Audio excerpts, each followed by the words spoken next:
नमस्कार. मनातल्या कथा चॅनलवर आपलं स्वागत आहे. तुझे माझे अनोखे नाते भाग 1. राधा आली तशी बायकांची कुजबूज सुरू झाली.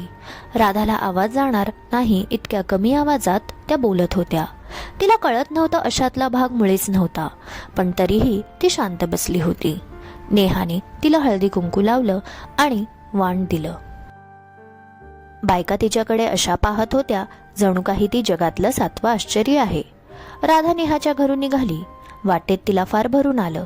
तिचे डोळे काठोकाठ भरून आले. जोर जोरात रडावं असं वाटत होतं. कसंबस तिने स्वतःला सावरलं. घरी आली. पाहते तर केशवाच कामावरून लवकरच घरी आला होता. राधाचा उतरलेला चेहरा त्याच्या नजरेतून सुटला नाही. तिच्याकडे निरखून पाहत म्हणाला, राधा काय झाले? राधा नजर चोरत म्हणाली, काही नाही. तिने विषय बदलला. तुम्हाला जेवण वाढू का? केशव तिचा हात घट्ट पकडत म्हणाला, तू आधी सांग मला काय झालं? तुझा चेहरा का उतरला आहे? राधा आवंढा गिळत म्हणाली, खरंच काही नाही. डोळ्यात कचरा गेला आहे. केशव काळजीच्या सुरात म्हणाला, राधा सांग ना प्लीज, काय झालं? राधा बोलू लागले, केशव मी नेहाकडे हळदी कुंकुवासाठी गेले होते. सगळ्या बायका माझ्याविषयी कुजबूज करत होत्या. हे ऐकताच केशवचा पारा चढला.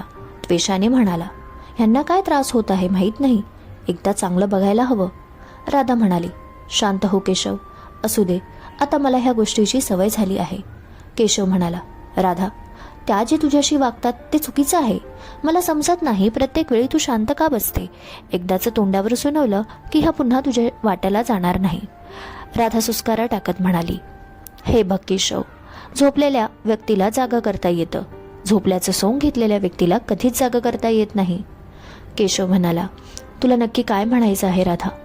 राधा केशवच्या खांद्यावर अलगद मान झुकवत म्हणाली, हे बघ केशव, ह्या बायका काही लहान नाहीत त्यांना समजवायला किंवा बोलायला. त्यांना कळायला हवं कसं वागायचं आणि कसं आहे ना केशव. काही लोकांची वृत्ती विचारसरणी बदलता येत नाही, तेच खरं. ती उठतच म्हणाली, जाऊ दे, हा विषय सोड. आज मी पनीर केलं आहे आणि कुलचा. तुला खूप आवडतो. केशवचा मूड ठीक झाला.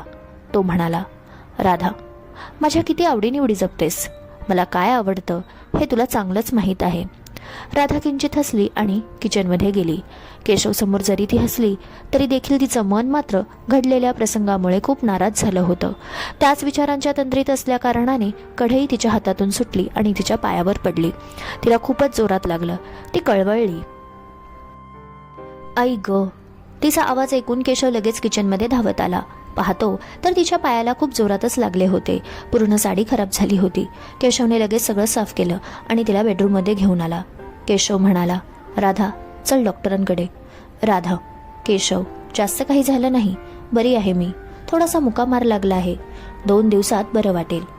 केशव म्हणाला, कशाला दुखणं अंगावर काढतेस? औषध घेतलं की बरं वाटेल. मी चल म्हणतोय ना. इतका त्रास होत असताना देखील राधा हसत केशवला म्हणाली, तू आहेस की माझी काळजी करायला. तुझं प्रेमच पुरेसं आहे माझ्यासाठी. केशव तिच्या गालावर हात फिरवत म्हणाला, अगं राणी, माझं तुझ्यावर प्रेम आहे आणि राहणार. पण हे जे तुला लागलं आहे ते बरं होण्यासाठी माझ्या प्रेमासोबत डॉक्टरांचे औषध देखील लागेलच. राधा म्हणाली, केशव औषध आणण्यासारखं इतकं खरंच काही झालं नाही. 2 दिवसात बरं वाटेल. तू विनाकारण जास्त काळजी करतो आहेस. केशव म्हणाला, 2 दिवसात बरं वाटलं नाही तर मी तुझं काहीही एक ऐकणार नाही. मीच तुला दवाखान्यात घेऊन जाईन. राधा म्हणाली, तू म्हणशील तसं. बरं मी काय म्हणते, आता जेवणाचं काय? सगळं पनीर पडलं. केशव मोबाईल हातात घेत म्हणाला, तू काळजी करू नकोस, लगेच भाजी ऑर्डर करतो. केशवने भाजी मागवली. दोघेही जेवले. राधा किचनमध्ये जायला निघाले. तोच केशवने तिच्या हातातील प्लेट घेतली.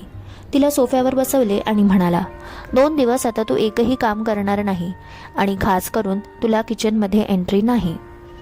राधा सोफ्यावर शांत बसली. एकाएकी तिला तिचा भूतकाळ आठवला. तिच्या डोळ्यातून अश्रुधारा येऊ लागल्या. राधा भावूक झाली होती. केशवसारखा प्रेम करणारा, काळजी करणारा नवरा होता, मग अशी कोणती सल होती? तिला अचानक भूतकाळ आठवला. राधा एकाएकी हुंके देत रडू लागली. तिचे हुंके ऐकून केशव लगेच बाहेर आला. राधाचा चेहरा दोन्ही हाताच्या ओंजळीत घेऊन तो तिला शांत करण्याचा प्रयत्न करत होता. राधा, काय झाले? तुझा पाय जास्त दुखतो आहे का? चल आपण दवाखान्यात जाऊया. राधा काहीच बोलली नाही. ती फक्त रडत होती. केशवला फार वाईट वाटत होतं. राधा, बोल काहीतरी. राधाने अश्रू पुसले आणि त्याच्या डोळ्यात डोळे घालून म्हणाली, केशव, माझ्यावर किती प्रेम करतोस. कधी कधी असं वाटतं आपल्या नात्याला दृष्ट तर लागणार नाही ना. केशव तिला समजावण्याच्या सुरात म्हणाला, राधा, असं काहीच होणार नाही. तू असा नकारात्मक विचार करू नकोस. राधाने केशवचे दोन्ही हात घट्ट पकडले आणि म्हणाली, तू मला वचन दे. तू नेहमी माझ्यावर असंच प्रेम करत राहशील. मला कधीच अंतर देणार नाही. केशव आश्वासक सुरात म्हणाला, मी तुला वचन देतो. मी कधीच तुला अंतर देणार नाही. त्याने तिच्या कपाळावर अलगद ओठ टेकवले. राधा काकुलतीला येत म्हणाली, केशव, आज पुन्हा माझा भूतकाळ आठवतोय. मी खूप प्रयत्न करते आहे पाठचं सार विसरून नव्याने सुरुवात करायची, नवीन आयुष्य जगायचं. पण का, कोणास ठाऊक, मला सारं काही जसंच्या तसं आठवतं. केशव तिच्या डोक्यावर हात फिरवत म्हणाला, राधा, तुझा भूतकाळ असा आहे की तो सहज विसरणं शक्य नाही. खोलवर झालेली जखम काही लगेच बरी होत नाही. तू जे भोगलं आहे ते सारं काही भयंकर होतं. राधा, तुला विसरणं जरी शक्य नसलं तरी त्याची आठवण काढायची नाही, हे सर्वस्वी तुझ्या हातात आहे. राधा म्हणाली, केशव, मी खरंच इतकी वाईट आहे का? का माझं नशीब वाईट होतं? हे सारं माझ्यासोबत घडलं? केशव म्हणाला, राधा, तू खूप चांगली आहेस. तुझं मन खूप निर्मळ आहे. जे तुझ्यासोबत घडलं ते वाईट घडलं. चूक तर त्या लोकांची आहे ज्यांनी तुला त्रास दिला, तुझ्याशी असे वागले. त्यामुळे तू स्वतःला वाईट समजू नकोस. तू माझ्यासाठी खूप मौल्यवान आहेस. राधाचे पाणावलेले डोळे खूप काही सांगत होते. केशवने तिच्या डोळ्यातले पाणी अलगद पुसले आणि म्हणाला, राधा, तुला माहीत आहे, मला तू अशी रडलेली आवडत नाहीस. प्लीज रडू नकोस. राधा पुन्हा बोलती झाली, केशव, जर तू माझ्या आयुष्यात नसतास तर माझं काय झालं असतं? आता मात्र केशवही हळवा झाला. तो म्हणाला, राधा, जर तू माझ्या आयुष्यात नसती तर माझं काय झालं असतं? केशव हळवा झाला हे पाहून राधाने स्वतःच्या भावनांना आवर घातला. केशव, तू माझा आधार आणि मी तुझा आधार. झालं गेलं गंगेला मिळालं. आता नको तो भूतकाळ. आता फक्त आणि फक्त वर्तमान काळ. केशव म्हणाला, सॉरी राधा, मी हळवा झालो. राधा त्याचा गाल अलगद खेचत म्हणाली, सॉरी नको म्हणू केशव. तू देखील खूप काही सहन केलं आहेस. ते काही सहजासहजी विसरता येणार नाही. केशव लगेच विषय बदलत म्हणाला, राधा, उद्या मी पिझ्झा मागवतो आणि मस्त पिक्चर पाहूयात. काय बोलते? सुपर डुपर आहे ना माझा प्लान? राघव, कशाला खर्च? मी बनवलं असतं जेवण. केशव म्हणाला, मी तुला 2 दिवसाची सुट्टी दिली आहे, तू विसरलीस का? विसरली असशील तर मी पुन्हा आठवण करून देतो. राधा मॅडम, तुम्ही 2 दिवस रजेवर आहात. राधा खळखळून हसू लागली. तिला हसताना पाहून केशवला खूप बरं वाटलं. केशव म्हणाला, राधा, तू अशीच खुश राहा, अशीच हसत राहा. खूप गोड दिसतेस.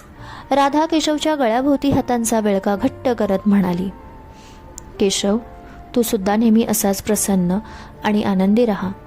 मला तू कायम असाच पाहिजे. केशव म्हणाला, हो राणी सरकार. राधा आणि केशव दोघांचाही वर्तमान नजर लागावा असाच होता. पण भूतकाळात नक्की काय दडलं होतं? राधाची काळजी घेता यावी म्हणून दुसऱ्या दिवशी केशवने सुट्टी घेतली होती.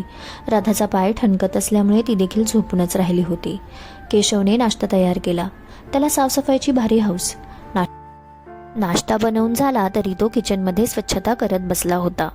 त्याच्या हातातून काचेचा ग्लास फुटला. त्या आवाजाने राधा जागी झाली. पाहते तर काय, 10 वाजले होते. ती किचनमध्ये आली. केशव काचा गोळा करत होता. केशव, सांभाळून, राधा काळजीच्या सुरात म्हणाली. ओ राधा, तू उठलीस? हा ग्लास चुकून माझ्याकडून फुटला. या आवाजाने तुझी झोपमोड झाली वाटतं. केशव, मला उठवायचं होतंस, एकटाच सगळं काही करत बसलास. केशव सूर लावतच म्हणाला, राधा, तू विसरभोळी झाली आहेस. तू रोज बदाम खा, म्हणजे तुला सगळं लक्षात ठेवता येईल. मी काय विसरले? राधा विचार करत म्हणाली. मी कालच म्हणालो होतो तू रजेवर आहेस, विसरलीस? केशव, तू पण ना, तू काही ऐकणार नाहीस. राधा, ते तर आहे, मी काहीच ऐकणार नाही. आता तुझी तब्येत नीट होत नाही तोपर्यंत मी दादागिरी करणार. कॉलर टाईट करत असल्याची नक्कल करत तो म्हणाला. घाबरले हो मी? मिश्किल हसतच राधा म्हणाली. केशवही हसू लागला. बरं, आज मास्टर शेफ केशव यांनी उपीट आणि चहा केला आहे. राणी सरकार, तुम्ही डायनिंग टेबलवर विराजमान व्हा. मी लगेच फ्रेश होऊन आले. गालातल्या गालात राधा हसत म्हणाली. केशवने सर्व नाश्ता टेबलवर ठेवला. राधाही फ्रेश होऊन आली. राधाने पहिला घास खाल्ला तसं तिला मीठ जास्त जाणवलं. केशवलाही मीठ जास्त वाटत होतं. तो म्हणाला, राधा, मीठ खूपच आहे. सॉरी. राधा म्हणाली, उलट खूप छान झालं आहे. बरोबर आहे मीठ. केशवने सारं मेहनतीने बनवलं होतं म्हणून राधाने मीठ जास्त असून देखील गप्प खाल्लं. केशव दोघांची प्लेट उचलत म्हणाला, राधा, आज मी जरा घराची साफसफाई मोहीम करत आहे, तर तू बेडरूममध्ये आराम कर. सगळं काम झालं की मस्त पिझ्झा पार्टी करूयात. Okay boss? तुम्ही म्हणाल तसं. राधा रूममध्ये निघून गेली. केशवने दुसऱ्या रूममधील कपाट आवरायला घेतलं. जुने कपडे बाजूला काढले. नको असलेले कागदपत्र, बारीक सारीक सामान सर्व काही व्यवस्थित ठेवू लागला. तोच त्याच्या हाताला एक छोटीशी कापसाची बाहुली लागली. ती बाहुली पाहून केशवचा चेहरा उतरला. त्याने लगेच कपाट बंद केलं. त्याने झाडू हातात घेतला आणि सगळ्या जाळ्या काढून टाकल्या. पंखा पुसून घेतला. सर्व काही स्वच्छ केलं. त्याने आंघोळ केली. दुपारचे 1 वाजले. त्याने पिझ्झा ऑर्डर केला. राधाला रूममध्ये बोलवायला गेला. ती निवांत फोन बघत बसली होती. राधा, मी पिझ्झा ऑर्डर केला आहे. अर्धा तास लागेल. मी रूममध्ये आराम करतो. केशवचा चेहरा उतरला होता. कितीही दमला तरी त्याचा चेहरा नेहमी प्रसन्न ठेवायचा. राधाला कळून चुकलं, नक्कीच काहीतरी बिनसलं आहे. कारण सकाळी तर चांगला होता आणि आता असं अचानक काय झालं?